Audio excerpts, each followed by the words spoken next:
Welcome back to MS General Repair. My name is Michael. Today I'm flushing and descaling the radiator for this 1966 Mustang.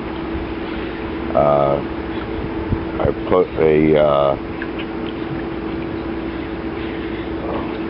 made up some fittings and hooked it up some El Cheapo sump pump hoses. And first I flushed it through with just plain water and left the garden hose in the sump bucket until everything ran clear through there. Then I drained it out and I filled the bucket up with white vinegar, and I've been running that through there for about 3 hours. This is the same method we use on heating boilers to clean and descale copper heat exchangers that make your domestic hot water or the hot water that comes out of your faucets, if you have that type of a system in your boiler. We use white vinegar. It's a mild acid. It's non-toxic, so it's not going to hurt anybody. If you don't get it flushed out of there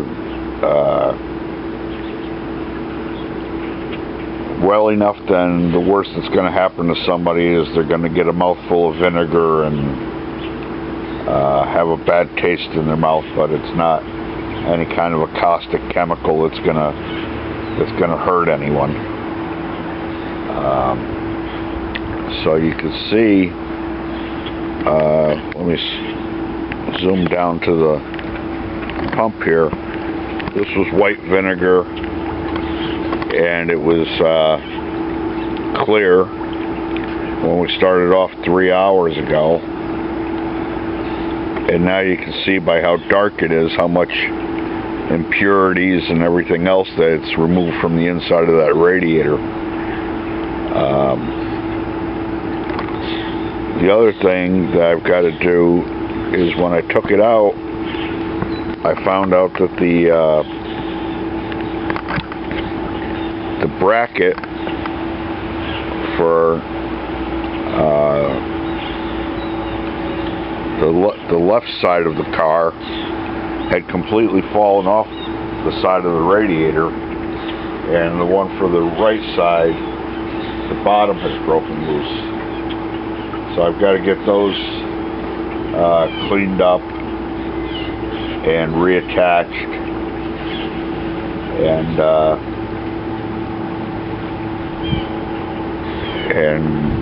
that's going to be the end of the radiator.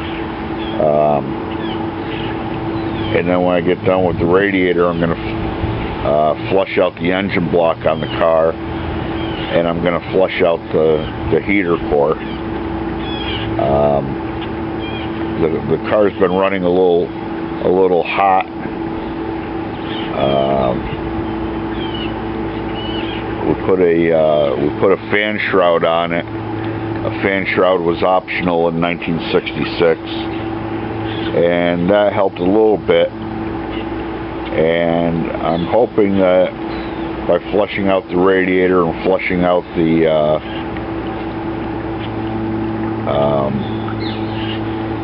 engine block, that's going to bring it down a little lower still. And the other thing that I may do is, if that doesn't give me the desired effects, then I'll probably order a new temperature gauge for it. Just a fair quality bolt-on gauge, and hook that up and see if I get the same readings with that gauge as I do with the bolt, with the add-on gauge. I'm not going to mount the add-on gauge anyplace. I'll just set it on the transmission hump or someplace to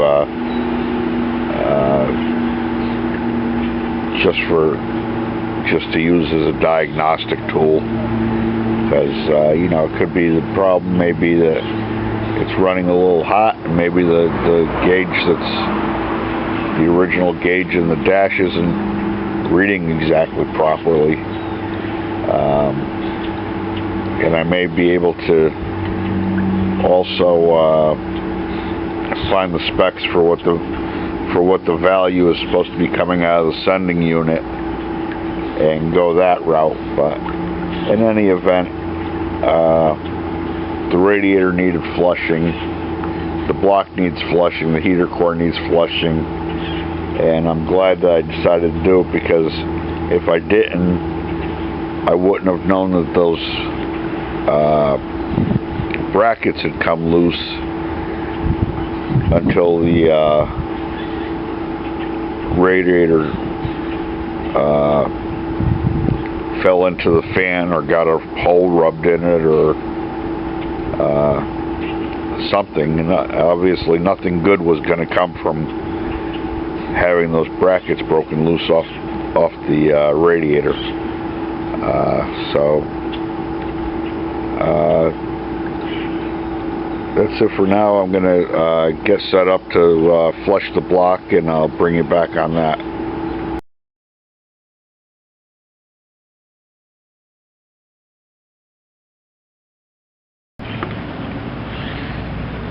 Okay, so I'm going to clean up the surfaces where that bracket mounts to on the radiator here, so that I can solder that bracket back onto here. So I'm going to use a 90-degree die grinder with a 3M Scotch-Brite pad in it. Those work pretty good for preparing soft soldering surfaces.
And you can see that cleaned it right down to nice shiny brass, so that the solder will adhere well. So now I'm going to get the bracket and get that.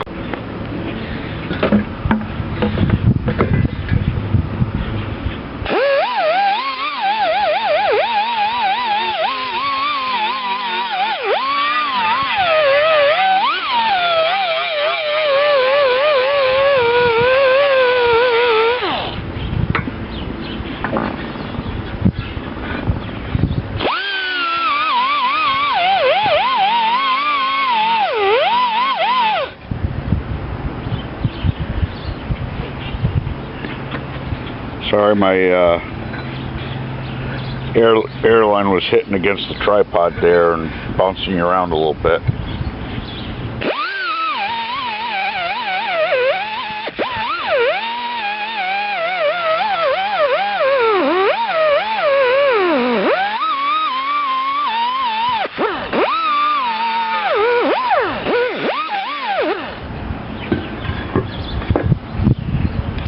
Okay, so that should do it for those. I'm gonna see if I can get them to stick back on there.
Well, we'll see how that does, and I'll get back with it. Well, it seems like that side was pretty successful. Now I've got to do the bottom side on the right hand mounting bracket, and then hopefully I didn't create any leaks on the tanks by getting heat next to the seams there. Hopefully not. But I'm going to do the other side, and then we'll take another look at it. Okay, so that's all set. I gave it a little spritz of some black high gloss Rust-Oleum, spruce it up a little bit. So it's all set to go back in the car once I get the block flushed out and the radiator, the heater core all flushed back out. Today's Friday the 14th, so I'd like to send my best wishes and prayers to everyone down in the Carolinas, that they don't suffer any injuries or property damage or lose anything otherwise with Hurricane Florence making landfall today. I wish everyone down there all the best, and Godspeed. I'll see you on the next segment. Thanks for watching.